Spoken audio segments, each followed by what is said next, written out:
OIB-TV, uma realização da Ordem dos Economistas do Brasil. Bom, boa tarde a todos, a todas. É um prazer enorme estar novamente com vocês na vésperas do Natal, né? Esse é o nosso último almoço de 2023. Retornaremos em 2024, no mês de março. A programação ainda está em aberto, mas estaremos com toda certeza, se o Criador assim desejar, vai desejar, estaremos todos juntos em 2024. Imagina. O Fernando Honorato Barbosa, diretor de Economia do Bradesco, formado pela FEA, Sim.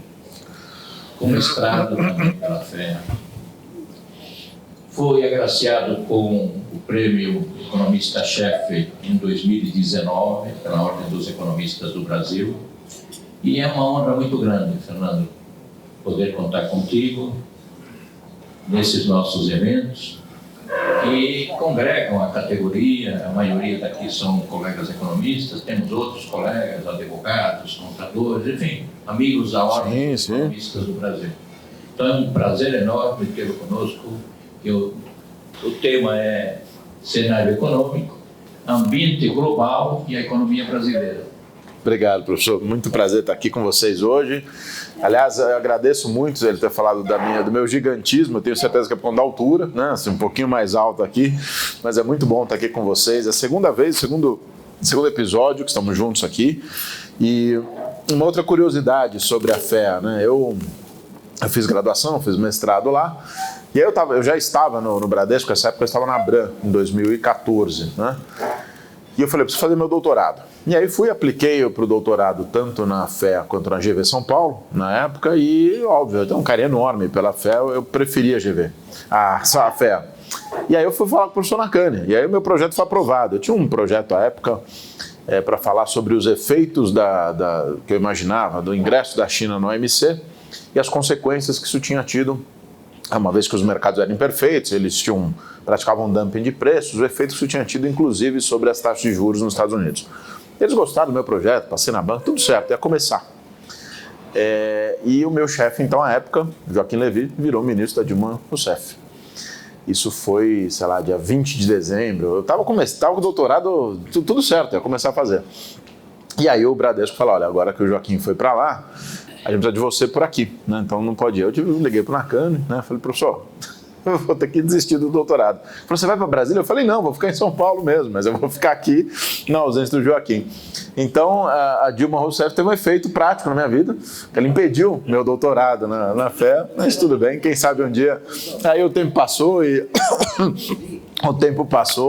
e as coisas caminharam, eu acabei não fazendo, mas quem sabe um dia, ainda tenho esperança de cumprir essa etapa da minha formação. Vamos lá. Eu preparei um papo aqui de uns 35, 40 minutos, meio-dia e 35, a gente vai até 1h10 aqui no máximo, 1h15, né? E aí eu quero ouvi-los, eu acho que quanto mais interativo for é melhor para poder ter essa conversa. E eu tenho algumas provocações que eu acho, né, que são interessantes, tanto do cenário internacional quanto do Brasil. É claro que eu vou falar muito mais de Brasil aqui do que do mundo, mas eu quero começar falando um pouquinho sobre esse ambiente internacional que a gente tem vivido, tá? E dizer o seguinte, que, aliás, a apresentação vai estar disponível para vocês, vai estar não só gravada, mas os slides a gente pode compartilhar, viu, Fernando? Fica à vontade. Dizer o seguinte, a grande pergunta que nós estávamos tentando responder até poucas semanas atrás, até porque não dizer isso, né, era se a política monetária nos Estados Unidos, na Europa, no resto do mundo, dá para dizer, mas com ênfase nos Estados Unidos e Europa, se a política monetária ia ou não funcionar, né? Se ela ia ser capaz de trazer a inflação global para baixo ou não. Essa era a dúvida dos mercados, isso que afetava as cotações do real, as cotações das taxas de juros longas, a Treasury e assim por diante, uma vez que se ela não funcionasse, né, nós teríamos que subir mais, o Fed teria que subir mais a taxa de juros, e aí você podia ter um efeito em cascata, destruindo, digamos, o valor de todos os países emergentes. Eu tive o privilégio, 2 semanas atrás, no nosso evento lá em Nova York, o Bradesco tem um evento todo ano em Nova York, chama CEO Forum, a gente reúne lá 500 investidores, de entrevistar o William Dudley, que foi vice-chairman do Fed até pouquíssimo tempo atrás, né? E o Dudley ajudou muito a construir isso que eu também tenho agora, que é a seguinte ideia: a política monetária está funcionando nos Estados Unidos, né? A gente já começa a ver uma redução da inflação, a gente começa a ver alguma desaceleração da economia, e tudo indica, né, que o próximo movimento do Fed não vai ser um movimento de alta, deve ser um movimento de queda de juros. Não vai ser cedo, já vou falar disso, mas tende a ser um movimento de queda de juros, não um movimento de alta de juros. Isso mudou completamente a percepção dos investidores de 4, 5 semanas para cá, quando o Powell, então, né, o Jerome Powell, o presidente do Fed, veio a público dizer exatamente isso. Olha, acalmem-se, né? A taxa de juros vai cumprir seu papel, em algum momento ela vai sim trazer a economia e a inflação para baixo. As condições financeiras já apertaram muito. A taxa de empréstimo nos Estados Unidos hoje, imobiliário, está em 8%, né, em dólares. Olha só, está mais barato tomar dinheiro no Brasil, quase mais barato tomar dinheiro no Brasil do que nos Estados Unidos. Então vai surtir efeito, a gente vai ver a economia desacelerar, vai ver a inflação cair e, como consequência desse processo, tem uma acomodação, tem um alívio nos preços globais. É isso que a gente tem justamente notado. Agora, também é verdade, e isso acho que é um tema que os economistas têm a obrigação de explorar aqui no Brasil e fora, também é verdade o seguinte: o fato da política monetária estar funcionando não exclui a hipótese ou uma provável situação em que as taxas de juros lá nos Estados Unidos vão ficar mais altas por mais tempo e certamente mais altas do que nós vivemos desde a crise financeira de 2008, né? Em 2008 as taxas operavam lá, antes da crise, operavam lá perto de 5%, elas despencam, caem para perto de 2,5%, 3%, chega quase zero ali na pandemia, e hoje estão de volta lá, hoje está em 4,30%, na verdade, o 10 anos. Né? Ora, este período da grande crise financeira até a pandemia foi um período de uma enorme ação, né, do Fed nos mercados. Você teve todo o quantitative easing, né, achatando essas curvas de juros. Foi um período de enorme desalavancagem dos bancos, desde a crise financeira, Dodd-Frank, afins, Sarbanes-Oxley, né, toda a legislação que trouxe para baixo a alavancagem dos bancos americanos. E foi um período, de certa forma, de ainda alguma prosperidade nessa fase final de globalização, né? O que a gente está vivendo desde a pandemia é o reverso dessas três situações. Nós estamos vendo o Fed tirar dinheiro do mercado através do quantitative tightening. Nós estamos vendo uma discussão sobre desglobalização. Precisa ficar mais para cá, Fernando? Se precisar, você me avisa. Mais para cá, né? Um tema sobre desglobalização, nearshoring, friendshoring, que certamente eleva os preços.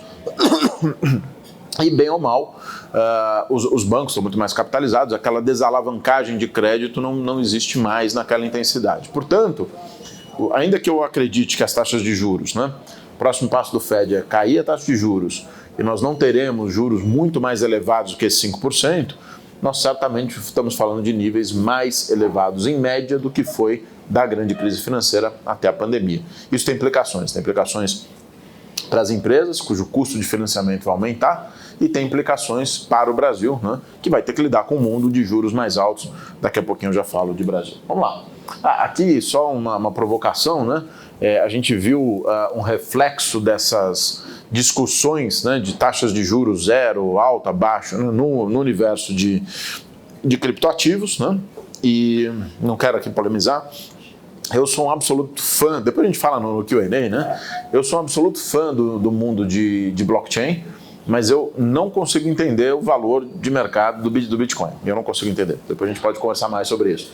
Mas o que eu queria chamar a atenção é o seguinte, que esses juros baixos que nós vivemos durante toda a grande crise financeira, que permitiu esses valuations, que eu já não entendo, mas que foram muito elevados, hoje está dando lugar para coisas mais racionais. Em outras palavras, no mundo de juros zero que nós vivemos, qualquer projeto era viável. Qualquer empresa colocava de pé um projeto, um PowerPoint, uma expectativa de múltiplos, isso lá gerava, né, uma expectativa também dos acionistas e investidores de que aquilo ia explodir de valor. E a bem da verdade, se o custo do dinheiro é zero, tanto faz. O custo de oportunidade, como a gente aprende, né, no nosso curso de graduação, o custo de oportunidade era zero, né? Ora, o custo de oportunidade mudou completamente. Então, o escrutínio dos investidores em cima de projetos de investimento, em cima de histórias como do Bitcoin e afins, vai ser muito maior daqui para frente, tá? Um segundo elemento do ambiente global, bem rapidinho também, é que, não me entendam mal, por favor, tem duas tragédias humanas acontecendo, tanto a guerra da Ucrânia e Rússia, tanto quanto Israel e Hamas, mas do ponto de vista da economia global, os efeitos têm sido muito limitados, tá? E isso é bom sinal para o mundo. Não a guerra, obviamente, mas cujos efeitos estão sendo limitados. É claro que se o Irã se envolver, é claro que se a Rússia escalar a guerra, isso vai piorar, mas até esse momento eu diria que a oferta de petróleo no mundo, ela tem dado conta destes conflitos, ela tem sido até maior do que isso. Aliás, uma brincadeira que eu fazia, eu vou tentar recuperar, hoje vai ficar mais sem graça, mas o Brasil hoje produz 3,5 milhões de barris de petróleo por dia, né? A brincadeira era, se o Brasil fosse um membro da OPEP, a gente seria o quarto, quinto maior produtor, né? E aí eu ainda dizia assim, olha, só que me disseram para não dar ideia para o governo que vai que ele resolve entrar no OPEP. Caramba, ontem, né? Assim, então eu falei, a brincadeira até tinha alguma graça antes, não, eles entraram mesmo, né? Assim, virou. Bom, fecha parênteses, eu volto nisso daqui a pouco também.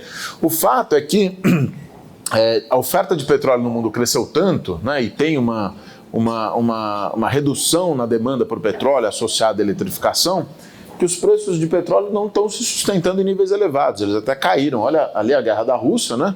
Deixa eu ver se eu consigo apontar aqui, eu acho que não, consigo. Aqui era a guerra da Rússia, e aqui um pouco antes até de Israel e Gaza ali, né? Então, esse componente se soma ao primeiro que eu falei. Você tem uma desinflação induzida pela política monetária, né? Então as taxas de juros altas estão trazendo a inflação do mundo para baixo, e o petróleo vai ajudar a desinflar também, desinflar custos, desinfla, né, toda a cadeia petroquímica, então tudo isso acaba ajudando nesse processo de desinflação global. Lembra, né? A grande discussão da pandemia foi a inflação.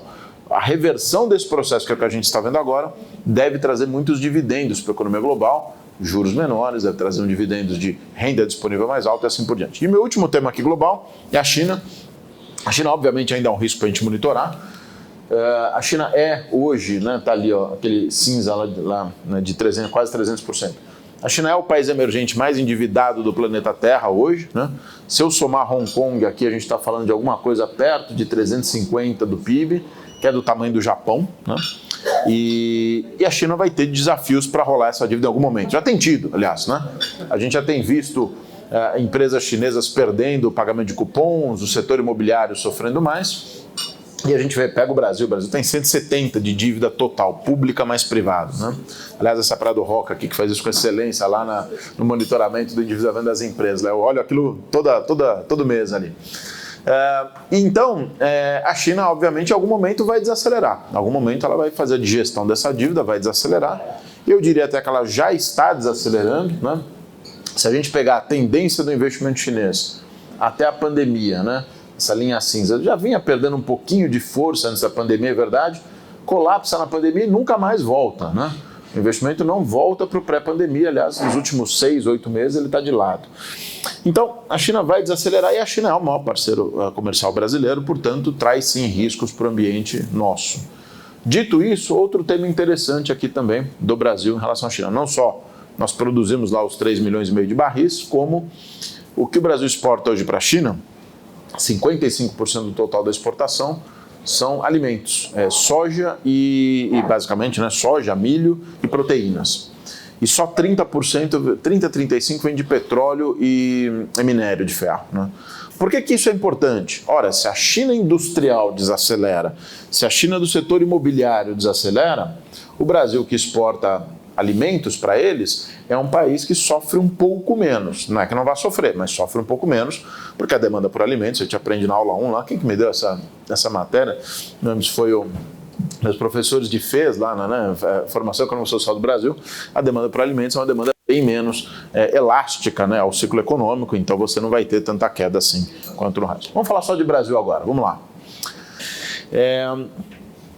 Eu estou otimista com o Brasil por 3 razões que eu vou destacar e depois a gente vai falar dos problemas do Brasil. Não vou deixar de abordar aqui as dificuldades, mas eu estou otimista por 3 razões.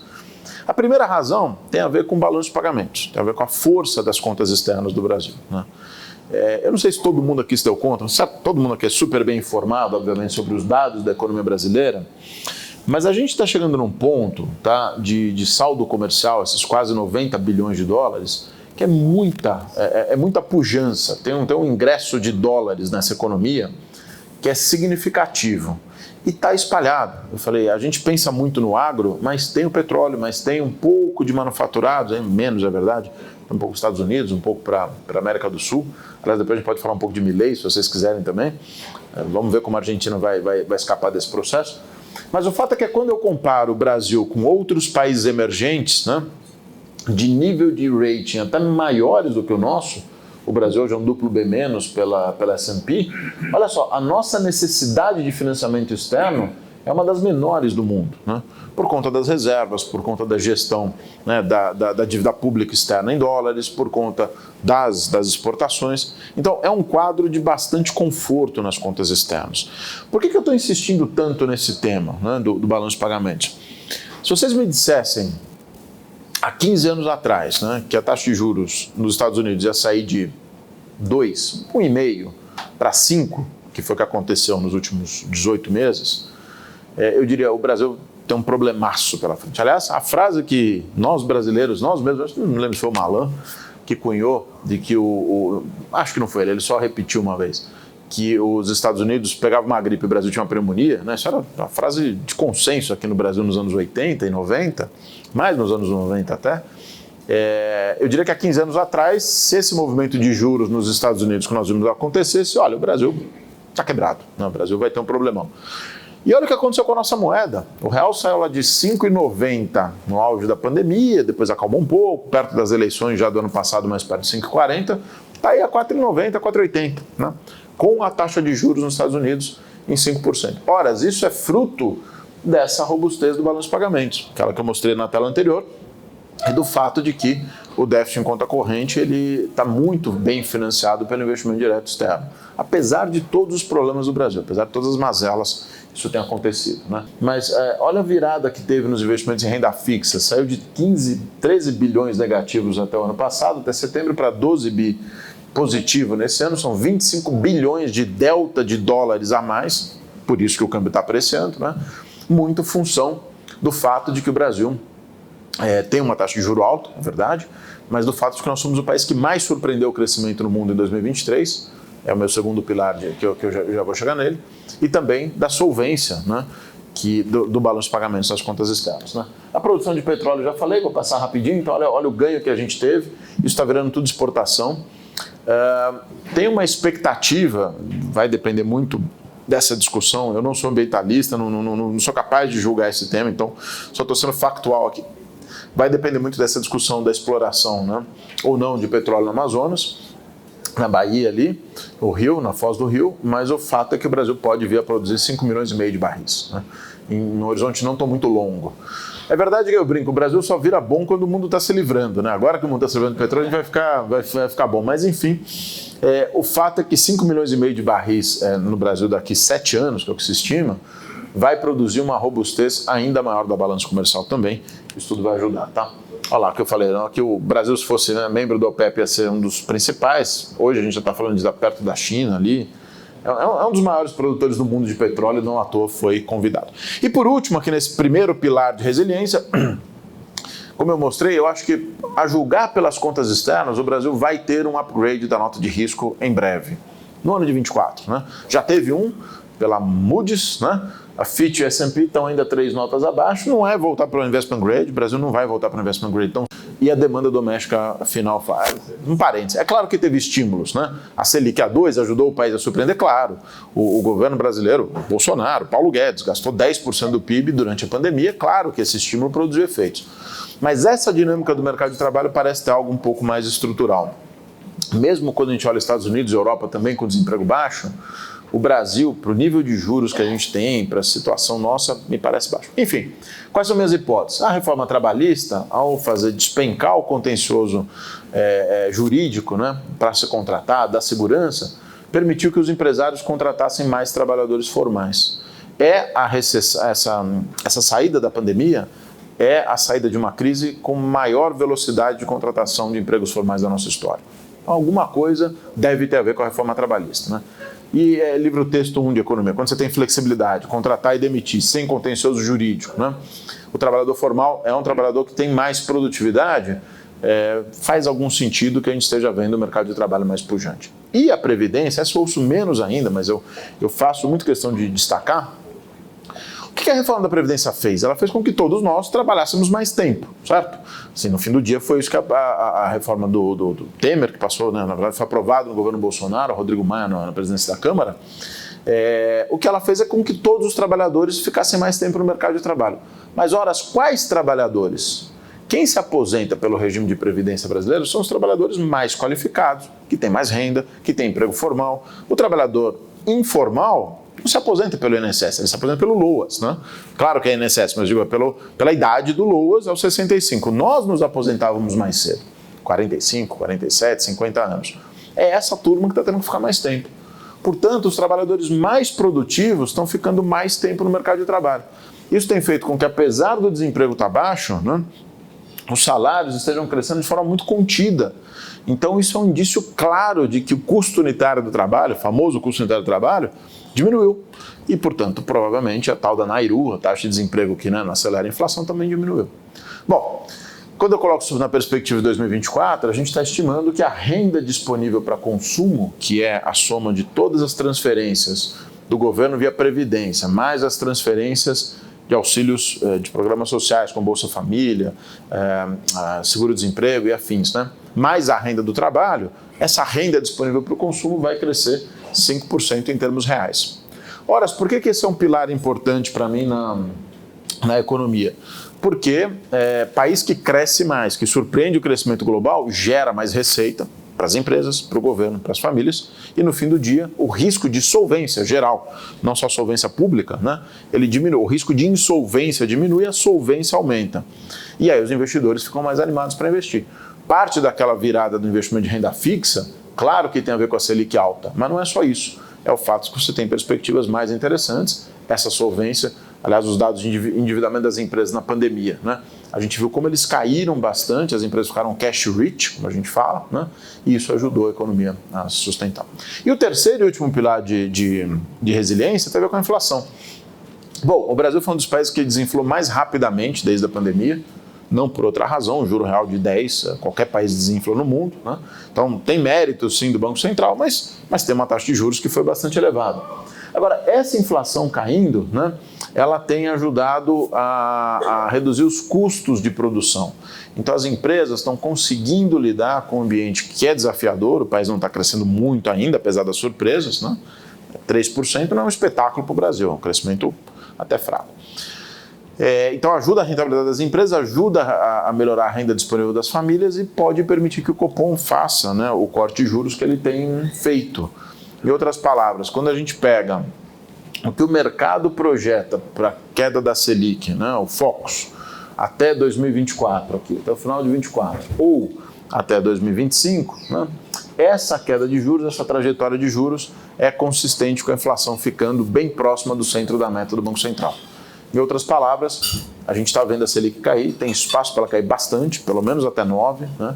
9,25, e aí depois a gente vai reavaliar uma série de coisas, né? Então essa aqui é um outro elemento que vai dar sustentação à queda a melhora da demanda doméstica, a melhora do crédito, que é justamente o fato de que você vai ter uma Selic um pouco mais baixa, né? Então, eu diria que esses três elementos de resiliência, eles contam muito a respeito de apetite dos investidores ao Brasil, né? Ora, como é que os bancos, aí um segundo só sobre esse tema, como é que os bancos vão olhar para esse cenário? É um cenário que diz muito respeito à queda do risco de inadimplência. Afinal de contas, se eu estou vendo, né, a economia crescer mais, se eu estou vendo um baixo risco de importar uma crise vinda de fora, e se eu estou vendo, né, a inflação cair, a taxa de juros cair, com o mercado de trabalho forte, a inadimplência tem que ceder.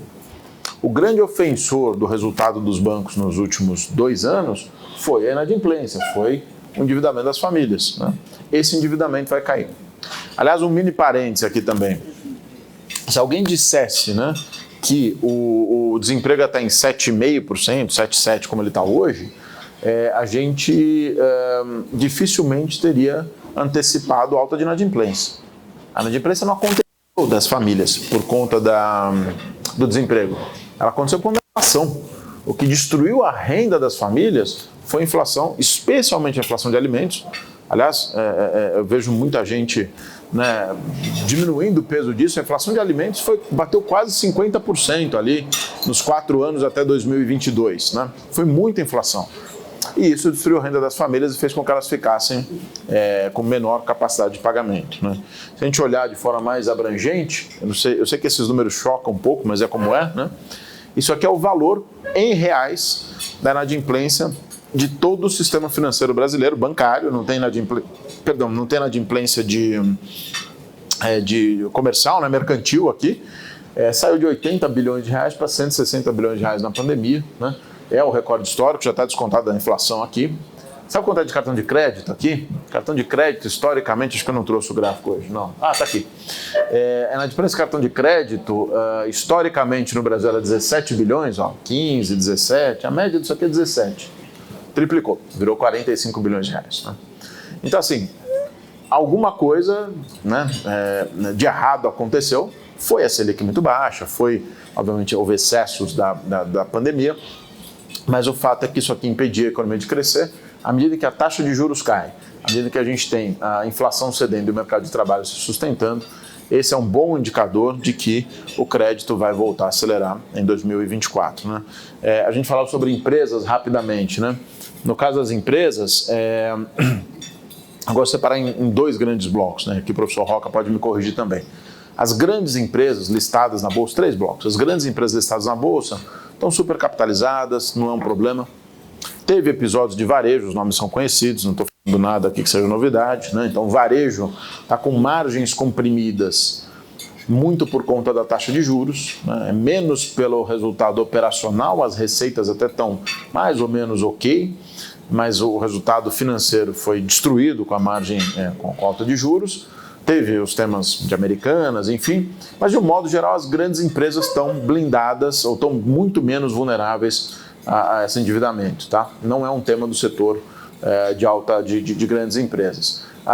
As médias empresas já têm um nível de endividamento um pouco maior, tá?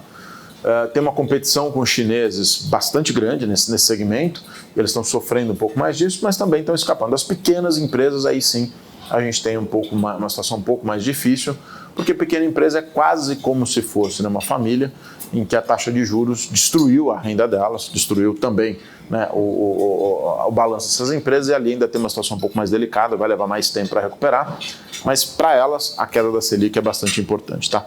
Bom, caminhando para a parte segunda, mais 15 minutos aqui e eu termino. Qual que é o risco principal desse cenário que a gente está tratando? Tá? Eu continuo achando que o risco tem a ver com a velocidade da consolidação fiscal, né? Mais do que com as contas públicas em si. Por que eu estou falando dessa maneira? Né? Porque, veja, o déficit primário que nós, economistas, estimávamos, lá o 0,8, né, que o presidente Lula falou, que a presidente do PT falou, não, vocês já estimavam isso? Ora, sim. Os economistas já estimavam 0,7, 0,8 de déficit. Isso quer dizer que nós, economistas, estávamos satisfeitos com 0,7, 0,8 de déficit? Não. Né? A gente olhava para o quadro e dizia, bom, nos parece que o governo, diante das novas regras do arcabouço fiscal, vai entregar um déficit de 0,7, 0,8.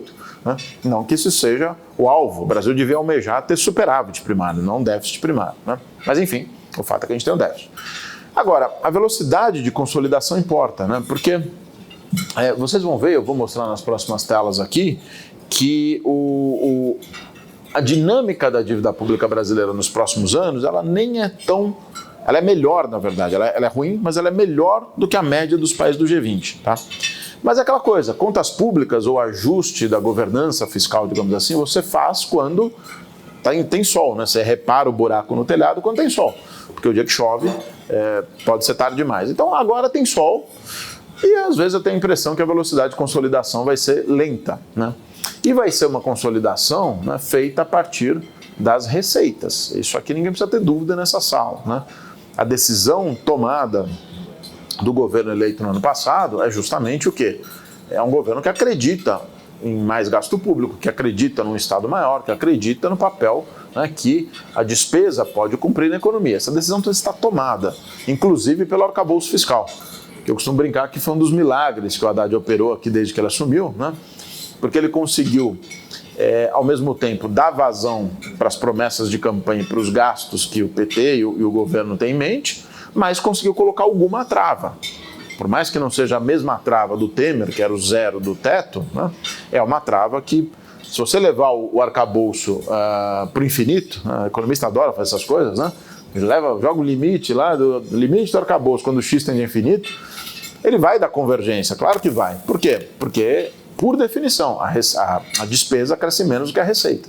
Então, em algum ponto do tempo, isso vai dar convergência. Por isso que eu falo que me preocupa mais a velocidade do que a direção, né? Não me parece que o governo esteja disposto a arrebentar com as contas públicas, só que é uma velocidade lenta, né? E, de novo, é uma velocidade que vai ser feita com arrecadação. Talvez vocês não enxerguem daí. O governo estima 170 bi de arrecadação com as agendas dele, a gente estima mais ou menos metade, uns 80, por isso que o déficit vai ser maior do que tem, tá? Ainda assim, né, é o que eu estava dizendo, dívida pública, ela é obviamente um conceito absoluto, mas ela tem um componente relativo muito importante. O que eu quero dizer com isso? A dívida pública brasileira é muito alta, né? 80% do PIB, grosso modo, né? Agora, ela é muito alta, inclusive comparada aos demais emergentes. Agora, a taxa de crescimento dela até o final do mandato do Lula vai ser uns 10 pontos do PIB, é bastante coisa. De novo, a gente devia almejar crescer menos do que isso, talvez até reduzir a dívida, mas ela vai crescer menos do que a média do G20. Por que eu estou falando isso? Porque os investidores globais têm olhado para isso com muito pragmatismo e dito o seguinte: horas, a dívida do Brasil tem alguma dificuldade de rolagem? Não. Nossa dívida local, financiada pelos brasileiros, 92% financiada localmente, não tem indícios de problema de rolagem. Paga uma taxa de juros elevada, é verdade, esse é o efeito colateral negativo dessa dívida, mas o Brasil consegue rolar e vai crescer menos a dívida do que os pares. Então, eu posso ter dinheiro no Brasil nos próximos anos. Esse pragmatismo está se refletindo nos preços de ativos, né? É isso que a gente tem visto nas últimas semanas, nos últimos meses, para ser mais preciso. Quando eu pego a taxa de câmbio, por exemplo, o real, que é essa linha vermelha, ele fechou todo o gap que ele tinha contra a linha preta, que são os pares emergentes. A linha preta nada mais é do que quanto deveria valer o real caso a nossa moeda se comportasse de acordo com a variação das moedas dos emergentes. Turquia, África do Sul, Chile, México, assim por diante. Tá? A gente fechou esse gap. Fechou o gap por quê? Porque, bom, está crescendo, tem um balanço de pagamentos robusto, pilar número 1, está crescendo, pilar número 2, tem desinflação e juros altos, e as contas públicas, que são assim um problema, tá bom, vai, mas quer saber, a gente olha isso depois. É isso que os investidores estão falando, né? Acho que um dia esse fantasma vai nos assombrar, né? O fantasma das contas públicas, ele está lá, né? Ele não foi embora, né? Mas parece que o dia da assombração está ficando um pouco para frente, e aí a gente fechou esse gap de forma importante, né? Quando eu olho um prazo um pouco mais dilatado, esse aqui é o câmbio desde 2019, eu diria que tem um espaço para uma apreciação maior do real. Se a gente pegar a nossa moeda, desde que o Fernando Henrique flutuou em 11 de janeiro, me fala a memória, de 1999, eu estava na mesa nesse dia, o real, descontado a inflação, né, brasileira e global, devia valer 3,99 e não os 5,480 que ele está hoje em dia. Eu acho que tem espaço para apreciação sim, desde que, obviamente, as condições globais elas permitem. E por último, aqui de preço de ativos, a gente vê claramente alguma queda da curva de juros, né? Dificilmente, aí eu vou voltar para o meu primeiro ponto lá, dificilmente o Brasil vai ter juros muito mais baixos do que esse 8, 9, enquanto lá tiver 5, enquanto nos Estados Unidos tiver 5. É difícil achar, né? Que vai. Então a curva longa de juros também não cai muito, e aqui está o prêmio de risco fiscal, né? Nessa parte da curva aqui, a incerteza ou a velocidade de consolidação das contas públicas importa para pensar até onde pode cair essa curva de juros. Acho que pode cair um pouco mais, a Selic certamente bem mais, mas a curva longa talvez não tenha muito mais espaço. Meu último bloco aqui, 7 minutos para eu cumprir minha agenda aqui, vou gastar 40, professor Manolo, falei um pouquinho mais do que eu tinha prometido. É economista, vocês já deviam conhecer, né? Pô? A gente promete falar 30 e fala 1h30. Últimos pontos de médio prazo aqui, tá? Eu também estou otimista com a reforma tributária, tá? Eu sei que é polêmica, eu sei que os próximos 10 anos vão ser um baita desafio ter que lidar com os dois sistemas, tá?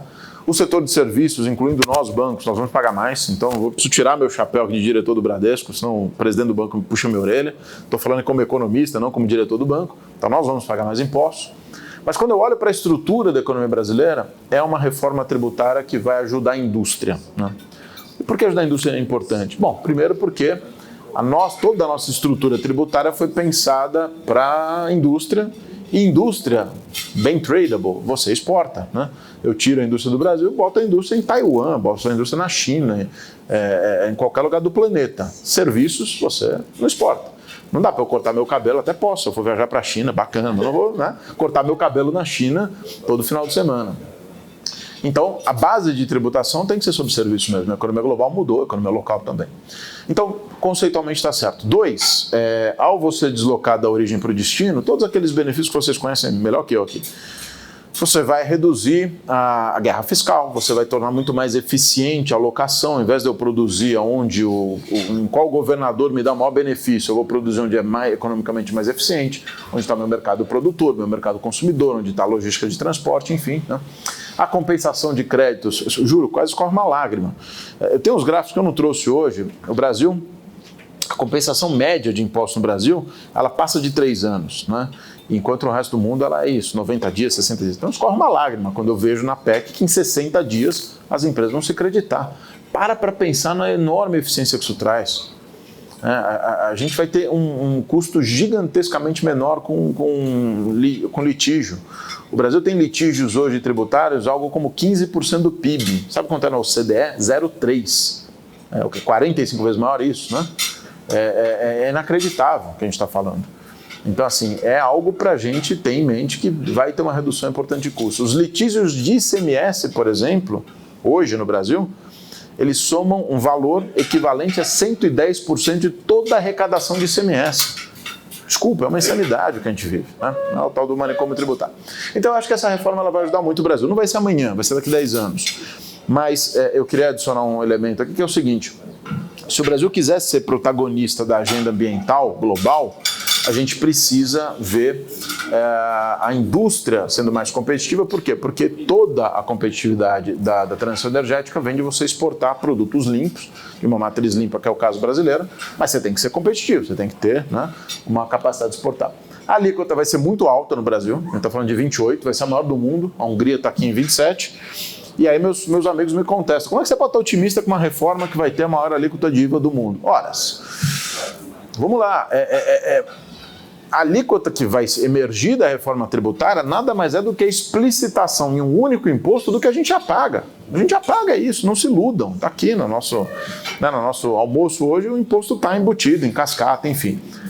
A minha esperança, pode ser um pouco de wishful thinking, quem sabe, se quando você for comprar uma garrafa de água, né, você pagar 28% de imposto, as pessoas se dêem conta que o problema não é a alíquota, o problema é o tamanho do Estado que a gente tem, né?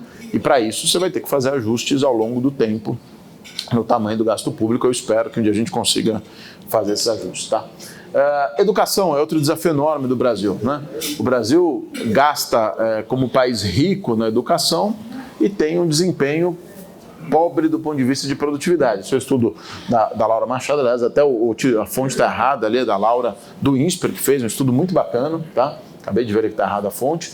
E o Brasil avançou muito em número de anos de educação, linha vermelha, nos últimos 40 anos, a gente cresceu muito o número de anos que as pessoas têm de educação formal, mas o quanto a gente adicionou de produtividade foi 0, né?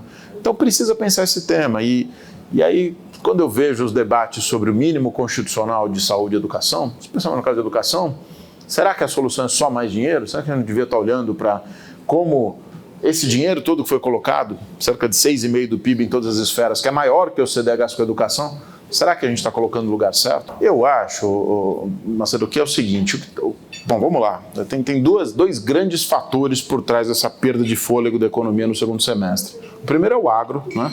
O agro ajudou muito, mas muito no primeiro semestre, e ele sai da contabilidade agora, aliás, ele vai ter uma pequena queda, e não tem muito o que fazer, quer dizer, a gente vai ver o agro tirando força. Mas eu acho que nós estamos vendo justamente o efeito máximo agora do juro alto. O Selic a 13,75, quase 14, não foi pouca coisa não para esse país. Quer dizer, a gente viu uma das taxas de juros mais altas, é verdade, a inflação estava em 2 dígitos, precisava, tudo isso é verdade, mas a inflação hoje mesmo, né, pega os núcleos do IPCA, Estão rodando muito mais perto de 3, a Selic está lá nos 12 ainda, né? O juro real hoje está na vizinhança de 9, 9,5 ainda, né? Não o pré-de-ano é menor, mas enfim. Então, meu ponto é assim, a gente está vendo agora o efeito do juro. Por algum canal isso vai ter que bater. A inflação não caiu à toa, né? Aliás, muita gente fala, olha como a inflação está baixa, sinal que, né, a gente vai poder cortar o juro. Claro, mas a inflação baixa de hoje, que a gente está vendo em serviços, por exemplo, ela é o termômetro da atividade de hoje. Essa atividade está fraca, sim, você tem toda a razão, tá? Então, primeiro assim, eu acho que está dentro do script essa desaceleração, né? A gente olhava para o ano, muita gente se empolgou, falou, o PIB vai crescer 3,5%, 3,7%, nós ficamos 2,7% ali, estamos lá quietinhos e acho que vai estar mais com cara do nosso número do que da turma que foi para muito acima de 3%. Aí só pergunta de 1 trilhão, e para o ano que vem? Eu acho que para o ano que vem, os grandes motores aí são um pouco o reverso disso, né? A Selic ainda vai estar alta, mas vai estar, você vai começar a ter o estímulo fazendo algum efeito. Eu estou vendo isso na ótica dos bancos, a gente começar a acelerar o crédito. Está acontecendo. O crédito vai ser, sim, um caminho de transmissão. 2, a gente tem essa desinflação, né, a queda do IPCA e dos IGPs. Agora elas bateram na renda das famílias. As famílias estão começando a tirar a cabeça do atoleiro. O endividamento começou a ceder. Então, acho que ao longo de 24, tem algum espaço para as famílias, né, se o mercado de trabalho não piorar muito, acho que não vai piorar, tem algum espaço para as famílias continuarem recompondo renda. Então vai dando alguma dinâmica para o consumo. Então assim, é um ano para 24, veja, eu estou falando em 2 também, tá? O foco está lá de fato 1,5, 1,4, às vezes flerta com 1,3 ali, mas acho que você crescer 2 no ano que vem, né, com juro caindo, com o mundo que o Fed possa começar a cortar um pouco a taxa de juros. A China está dando algum estímulo, né? A minha impressão é que dá para chegar lá. De novo, a gente acha 2 bastante, mas francamente é muito pouco. O mundo vai crescer no ano que vem 2,7, né? Então o 2 é consistente com aqueles 80%, até um pouquinho menos, uns 70%, né? 70%, 80% do crescimento da economia global. Então eu reconheço, assim, você tem toda a razão, o momento atual é mais duro, sim. As empresas, os resultados do terceiro tri vão ser piores para muitas empresas, os resultados do quarto tri ainda vão ser fracos. Mas acho que você está revertendo esse ciclo, está revertendo com a queda de juros. Tem alguns aspectos do governo, né? Por exemplo, a história dos precatórios agora, né? Pô, vem 90 bi de reais no final do ano nessa economia, né? É 1% do PIB. Nem tudo isso vai virar consumo, não, claro que não, porque os beneficiários desses precatórios são, tipicamente, no caso dessa MP do Supremo / MP, né? São beneficiários de mais alta renda. Vem 90 bilhões de reais aí. Salário mínimo vai crescer em termos reais no ano que vem de novo, né? Então, eu acho que assim, tem alguns elementos que impedem que a gente caia muito, né? Mas, de novo, não me entendam mal, o otimismo que eu trago aqui, que eu traço, ele é o otimismo relativo ao pessimismo que nós traçamos nos últimos anos. A gente está falando do Brasil crescer meio, do Brasil ter um PIB potencial de meio, 1. Acho que a gente exagerou. Me parece que é mais para 1,5, 2 do que o meio com 1,5, né? Então é um pouco essa história. Mas este trimestre, o quarto e o comecinho de 24 ainda vão ser duros, né? O agro no primeiro tri de 24, aí sai todo o efeito mesmo. Vai bater, né? O Super El Niño, acho que agora não me lembro se é a LSPA ou a Conab, qual que está com a projeção de queda, se acontecer, vai tirar PIB agro no começo do ano que vem. Então, tem riscos no caminho, tá? Eu só acho que a gente é isso, a gente ficou pessimista demais no entorno do meio de PIB. Dá para ser um pouquinho melhor, né? Obrigado. Obrigadão. Obrigado. Olha, é um prazer estar aqui com vocês. Eu estou à disposição. Aqui no final tem meu contato lá, mas tem o contato no LinkedIn. Pode me mandar e-mail, fernando.honorato, honorato com H, @Bradesco.